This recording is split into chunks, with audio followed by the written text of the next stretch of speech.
But we don't know that much about the Sadducees, or we don't hear much about it.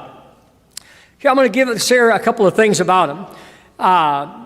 There are more Pharisees. They say maybe like 6,000 in Jerusalem, Judea area at the time of Jesus, and there are far fewer Sadducees. However, the Sadducees had more power.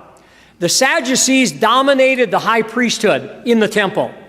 And so they're dominating the high priesthood of the people, which is the major direction of where these people are going. They're in control of the temple. They're in charge of the money changers. They're in charge of the animal sacrifices that are being sold. Remember earlier Jesus had to drive them out of the temple? Those guys were related and working for the Sadducees. They are the majority of the Sanhedrin. The Sanhedrin is the council of the Jews that met, that voted thumbs up or thumbs down for Jesus to live or die. That's the Sanhedrin. The majority of them are the Sadducees.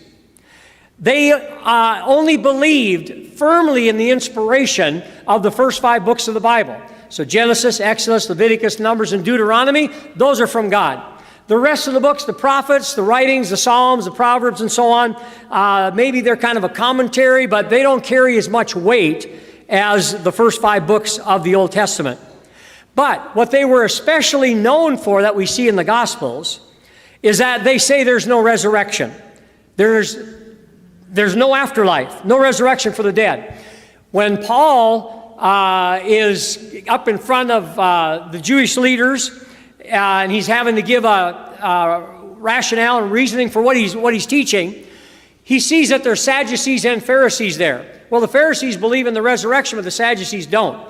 So Paul, seeing that very wisely, he says, why am I standing on trial as a Pharisee that believing in the resurrection of the dead?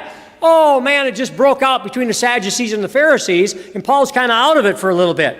So Acts chapter 23, verse 8, Luke records this. Luke, writing the book, says this: "For the Sadducees say there is no resurrection, nor an angel, nor a spirit, but the Pharisees acknowledge them all." So it's crazy.